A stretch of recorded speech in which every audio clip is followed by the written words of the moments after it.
Welcome to another episode of I Am MARÍA podcast, a space where we explore the impact stories that inspire us to be who we are today, showing how our personal decisions and tools shape our lives.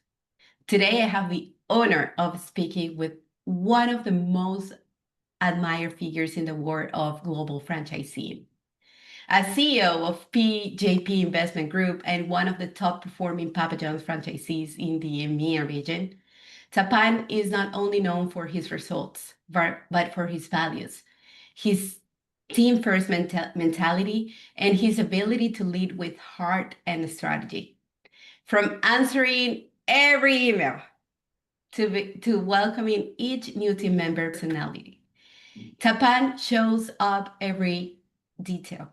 His leadership is not about performing only, but about living.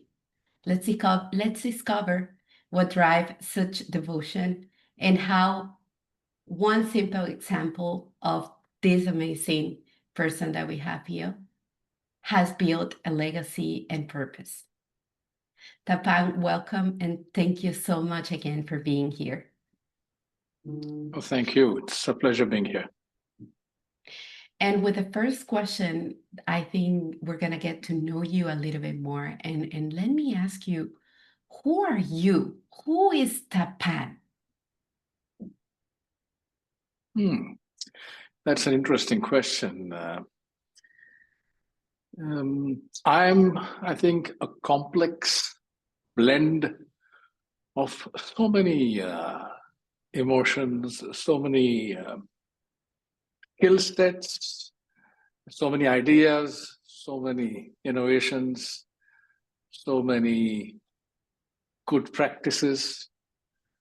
So I suppose the more we get into this podcast, the more you will realize all of these.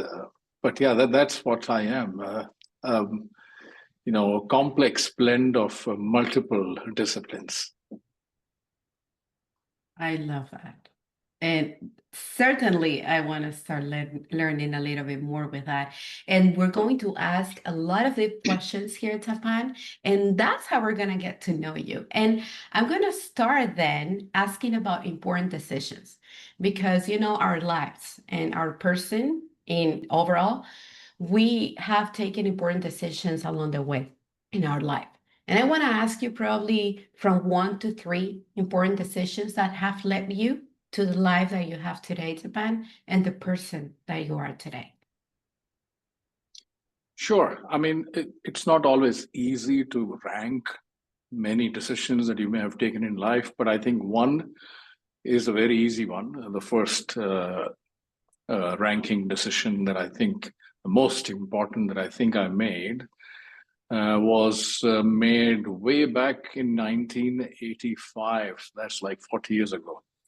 I think I was doing my undergrad. I was studying mathematics. And, like teenagers, they all want more pocket money in their pockets than they usually have. So I thought I should start working and earning some money when I was in the university. So I checked local businesses, but I was not fortunate. They were not accepting me till I hit a restaurant. So I went to that restaurant. The general manager of that place was very progressive in his attitude. And he thought he could definitely use someone who's well-educated, someone who speaks English well. He thought he could use me. And so I started waiting at tables. And again, in 1985, it was, I come from a family of academicians. So my father was a professor of mathematics. So working in restaurant would be a taboo at home in India back then. So it was a big decision, but I thought it was worth it. I thought I'll learn something. And I realized very soon, waiting at tables, that this is something I really love, because one thing was I realized quickly, excuse me, that if you take great care of your customer, you have to be accurate when you take the order. You have to make sure you serve that in time. And if the kitchen also helps by preparing great quality food, then overall, it's not that difficult to really take great care of a customer. And when you do that, the customer not only tips you well, but he comes back again and again. And suddenly you look so good in front of your team, in front of your line manager. And add to that, if you have friends in the kitchen, you get to eat good food too. So I fell in love with this job. So that decision of working in a restaurant when I was still studying turned out to be a very important one, because not only I finished my studies, I did my grad, I also did my post-graduation in business management, but I never left the restaurant industry. And this is where I am, thanks to that decision made in 1985. So yes, that definitely goes down as my number one decision. And I think the next one definitely would rank as, and this I will go back 23 years to 2002, when we were shopping for a pizza brand. I was already general manager of a restaurant business, which had multiple different cuisines of restaurants. We had international brands. We also had homegrown restaurants. So I was the general manager of that business. We did not have a good international pizza brand. And we knew that in the market, you already had the likes of Pizza Hut, there were Domino's, but there was no other quality pizza to compete with these brands. And that's when we started looking, and we realized Papa John's could actually be that challenger brand. And so that whole process of deciding on Papa John's and then meeting them and then negotiating and signing this development agreement with Papa John's for the Middle East, I think was my second best and most important decision, because how I have grown with the brand, how the brand has grown, how everyone associated with the brand in the region have grown, that is testament to the fact that how important that decision turned out. So yeah, there you go, my top two. And what a great top two. It's definitely a way to start and a way to grow your business. You really learn from the bottom to top. I love that. Yes. Let's talk about your toolbox. You know, we have resources, techniques, habits that we implement to stay focused and move forward. So I want to ask you, what has been your toolbox that has been there with you and that still grows with you? I believe that if you chase excellence, then success will chase you. So I always try and go for gold in terms of excellence, get everything as right as possible, as perfect as possible, without worrying about results, because the results will always take care of themselves if you have made sure that you're doing your job absolutely spot on. And the same thing with running Papa John's restaurants, where the entire team knows that the brand standards must be upheld. We must ensure that every recipe is upheld. We must make sure that the way we deal with customers, how the brand has taught us to do, we uphold those standards. And in the end, the customer usually would reward you for such performance. And to make this point, I have some short forms that I'd like to take you through. There is, I believe in ROC, which stands for return of customer.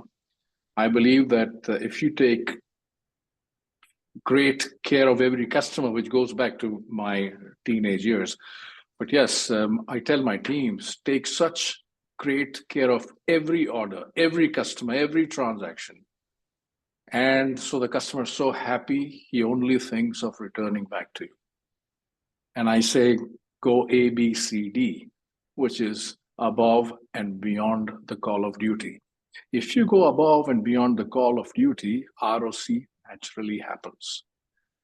And then the other thing I always stick with and repeatedly remind our teams is, if you take care of ROC, ROI will take care of itself. Definitely. It's all about the result you want and how hard you work for that.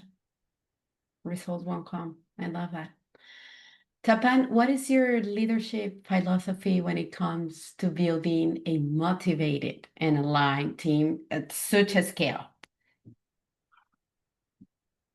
Well, there are multiple elements to this. It starts with a leadership style that allows the team to grow. If I were to define my leadership style, I think I would say I'm 94% made up of democratic style. I listen. I love listening before I make any decision. So I listen to my team. So that's 94% democratic. I would say I'm 3 or 4% autocratic, where when I realize a topic is dragging, then I step in and make a call. Like this is it, executive decision. Let's move on. And the remaining couple of percent, I am laissez-faire, where I don't need to decide. Let things go on as they are.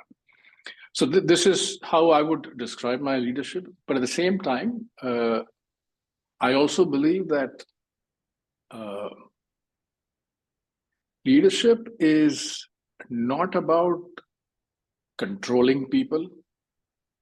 It's about inspiring people more than controlling, if you like.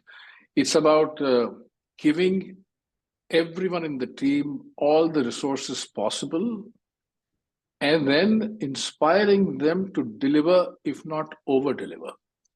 So, but if you try to control your team, the team invariably ends up being less than productive. And that is something I always watch against. And of course, encourage everyone to be innovative, encourage everyone to challenge status quo. If someone tells you this is how things are done here, but if you have a better idea, stand up and say so, because better ideas always win. So all of these make up different aspects of my leadership, I guess. I love that. In your view, what separates a good operator from a truly exceptional leader? That's a loaded question. But yes, a good operator is normally, he is a maintenance man who is maintaining general health of the business, pushing the business forward. But an exceptional leader is one who leads by example, and one who everyone looks up to, one from who everyone learn a lesson or two almost all the time. I think an exceptional leader understands exactly how to treat each team member. And mind you, an exceptional leader will not treat every team member equally, but he will treat every team member equitably. Exactly what each team member requires, the right exceptional leader will provide exactly what each team member respectively requires.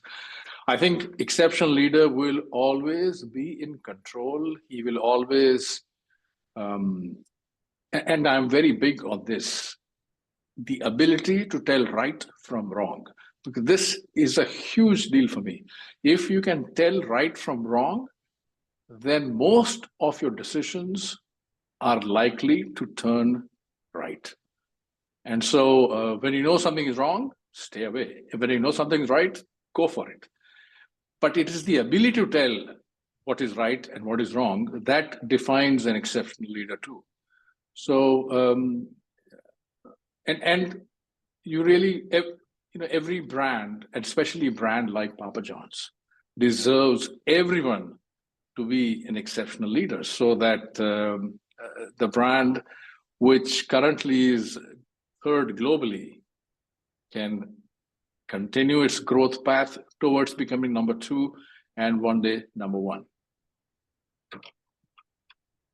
That's right. And it makes me think on using exactly those words to my son, talk and say, stay on, if you know the right, go for it. But if you know it's wrong, stay away. That will just build amazing leaders and people. Tapan, I know you are an exceptional leader, and I want to ask you because you are on every onboarding, on every email, on every decision, truly. How do you personally stay present and committed in every detail? Well, actually, that's very easy. I love my job. I love what I do. So when you love what you do, you want to be involved in as many aspects of your work as possible. But also, sometimes people ask me, what about work-life balance? And I go, my work is my life. And so there already is balance. That's how it happens. But honestly, it's the enthusiasm I come to work with every day, in that I'm one of the first in office, well before 8 o'clock. And I know that I am not getting any younger, obviously. And but I, of course, that doesn't mean I have any plans to retire. No, I don't. But at the same time, I know that one day I may have to retire. And so I am therefore maximizing my productivity every day, because, I don't know how many years more, but as long as I'm at work, I want to now definitely maximize the number of things I do, maximize the number of good decisions I make, and maximize my value back to the brand and the business. Definitely. I want to ask you, how is that you're building and really sustaining your high performance culture in your organization? I think it's culture is usually built top down, where if the leadership practices a special brand of culture, then it always trickles down to second line of management, and then the third, and so on and forth, till it reaches the employees who work at the coalface, the team members. And I think that's what we try to do. We try and practice this culture. We have a clear vision where we want to take the organization, the brand, the business. We want to be, the number one pizza choice of consumers of all ages in every community that we operate in. So that vision is very clear. And then how do we achieve our vision? We achieve that by being on a mission, and that mission is practice ROC and ABCD with every transaction. And then we have certain set of values like integrity, truth, respect, teamwork, and so on. It's a long list of values that everyone knows they need to practice. And this is exactly what I take every new joiner through. And the new joiners, when they hear me talk about our vision, the mission, and the values, it stays with them. And it makes such a strong impression that they know that this is expected of not just them. I tell them that I'm also expected to practice all of these, and I do. And so it really makes a strong impact on the minds of all the new joiners, so that when they go back to their restaurants and try to perform, they know exactly the values to practice. They know exactly what mission they are on and what is the vision of the company that they're trying to help achieve. So that's how we do it here at PJP Investments. And that's a huge responsibility. Imagine the CEO sitting with you and telling you everything, all the values that you're going to be implementing along the way. What do you say to someone on their first day on joining your team, besides your values? I mean, of course, there's a nice welcome message for them. We also serve them our fresh hot pizzas on day one, so they know exactly what they are getting into. But no, I welcome them from my heart, and at the end of the session, I never fail to wish them a long and successful tenure in Papa John's. And I'm so happy that we have so many team members, restaurant managers, area managers who have been with the company, some more than 20 years, some more than 15 years, some more than 10 years, and some more than 5 years. So I'm glad that when I wish them a long and successful tenure, it's not going in vain. That's nice. How has your leadership style evolved over time, Tapan? It has. I mean, if you had asked me, say, 30 years ago, in fact, if you ask me, is there anything you'd like to change? Somewhere at the start of your career, and then I would say, yes. The one thing I would change is that when I was young, I always went for the objective, the destination, the goal. I always went for it without giving due consideration to the actual journey. So I kept chasing my goals, but I did not pause to enjoy the journey towards each goal. So with that, I'd like to link your question of how my leadership style has changed. I think now I also want to enjoy the journey as long as the goal. I think that was something I perhaps failed to do in the earlier years of my career.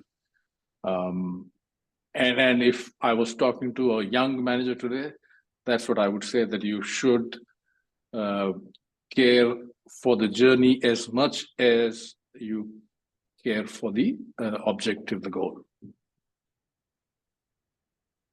That is definitely a great advice. We are always reaching for goals, but not truly knowing what the path is and how to enjoy it. And challenges come along the way. And that's one of the questions I also have for you. What is the biggest challenge you have faced as a leader, and how did you overcome it? And so this is a difficult one. We, in our business, as you can imagine, we face challenges every day. We face challenges sometimes every hour. When you have so many restaurants in different markets, there are challenges come in different shapes and forms all the time. But I've always felt and realized that if you can tell right from wrong, if you have a solid infrastructure of knowing your vision, knowing your mission, and knowing your values, then all I do is, while tackling any challenge, I mean, how do you tackle the challenge? You tackle the challenge by finding a solution. And when you find a solution, what you need to do is look through the prism of your values, your beliefs, look through that prism and see whether the decision you've taken is the right one.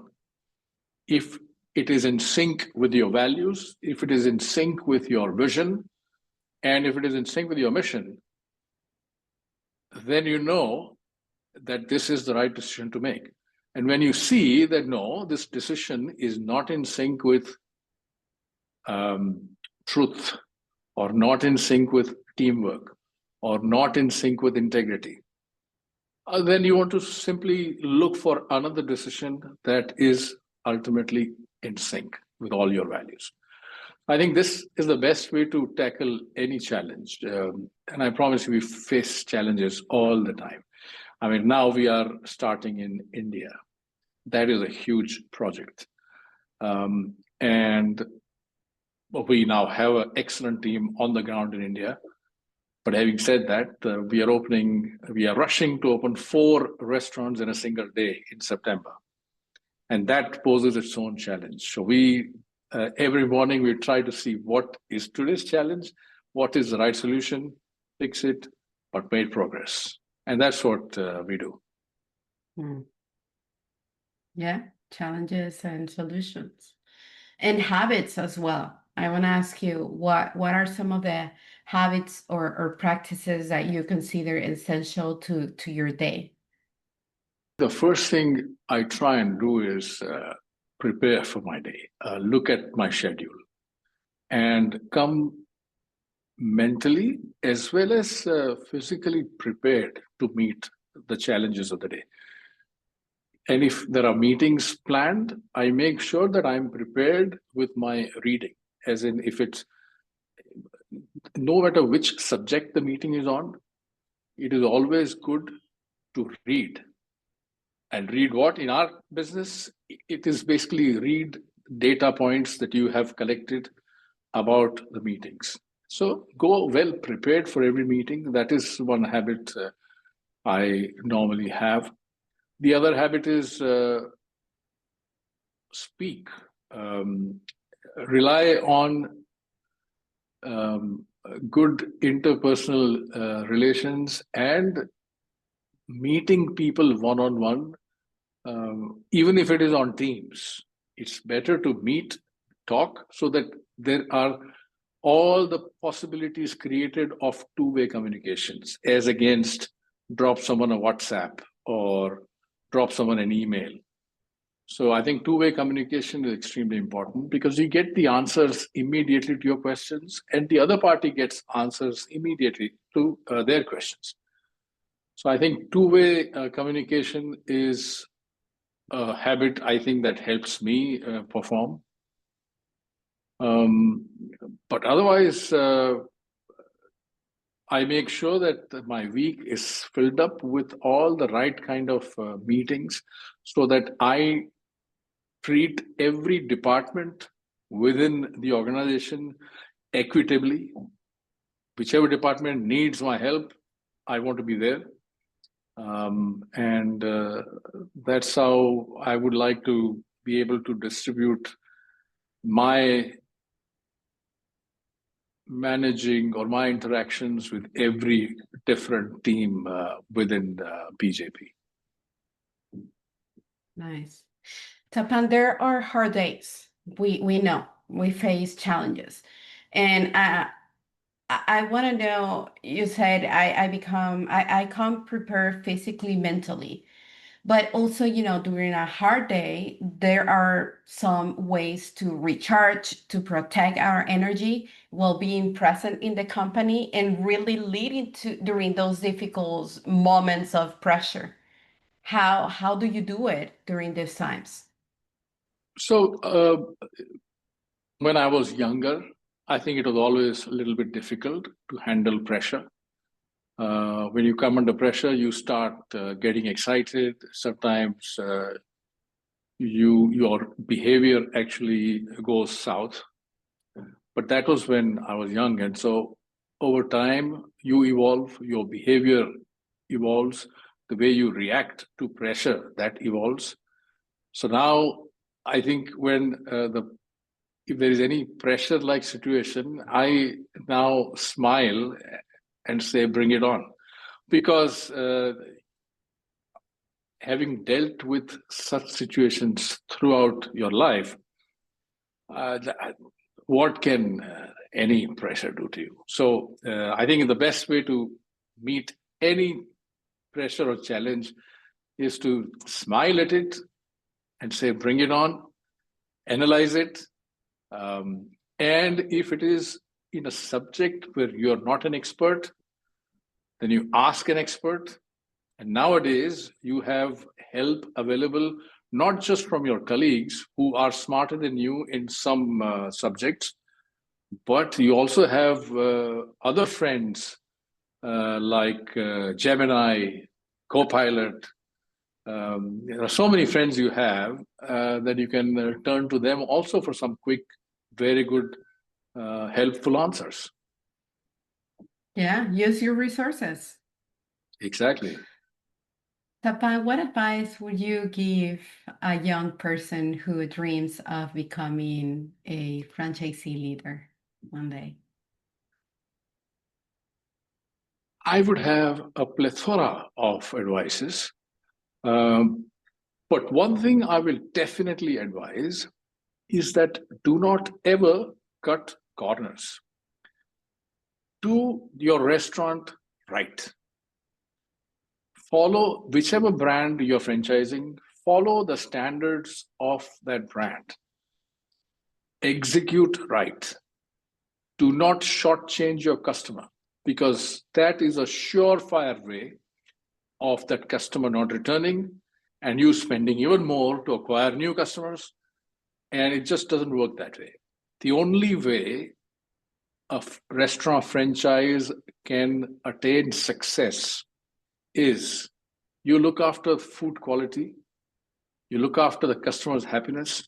You're not selling food, you are creating memories for the customer. Do it right and make sure the customer is so happy he comes back. And I would also add that know your food cost properly and then find that sweet spot which protects your food cost and other costs, also gives you a little bit of markup, but equally also makes the customer happy. When you do that, you're in business. And make your restaurants look good as the ones Tapan is building. When you look back on your career, what are you most proud of, Tapan? I think the growth of Papa John's has got to be something I'm most proud of, because I have been engaged with multiple brands, and I love many of those brands. Mind you, I've been associated with brands like Dairy Queen, Burger King, Chili's, Romano's Macaroni Grill, Maggiano's, the Outback Steakhouse. These brands are all great brands in their own rights. But I think the way I have gelled with Papa John's, its philosophy, the product quality, and the way we execute this business. And equally, the teams here within our business who support our endeavor. All of that put together, I think this is what I am most proud of. Yes, I think that's an easy one. That's amazing. Tapan, I have two more questions for you before we close out. Sure. And one of them is, what legacy do you hope to leave, not only in Papa John's, but in the lives of the people you are leading? I think one of the legacies would be, if you're taking the elevator up, that once you've come out of the elevator, send it down so that someone else has the opportunity to also come up in life. So I think I've always been in the business of helping people in my team grow But equally also, I love doing this is that I love to generate wealth for my team, because that's also one reason why they are in business. That's also one reason why they come to work every day. And so that reason also needs to be taken care of. So well, that's something I've always looked at, and I will always continue to. And I think many around me understand that and look forward to becoming a beneficiary of that. So that definitely is one legacy I think I wouldn't mind being defined by. But apart from that, I think I'd go back to my quote of if you chase excellence, success will chase you. And I think that is a powerful statement, which makes one really chase excellence without worrying about results. And that, I think, is also something I wouldn't mind being defined by. I've learned so much, know the right and wrong, come back to your values, your challenge, your goals, the path. What would you like people listening to take away from this episode, Tapan? I mean, even if those listening can take one thing from this, I think it'll add good value to their output. I think it'll definitely add some element to their overall behavior, which will help them grow in their workplace. So I just hope that happens. Tapan, thank you so much again for being here, for telling us your story in I Am MARÍA podcast, and for everybody. Tapan doesn't just manage a business, he builds people. His story reminds us that leadership is not about control. It's about care, clarity, and commitment. Thank you, Tapan, again for showing us what's possible when excellence meets empathy. Thank you. It was my pleasure.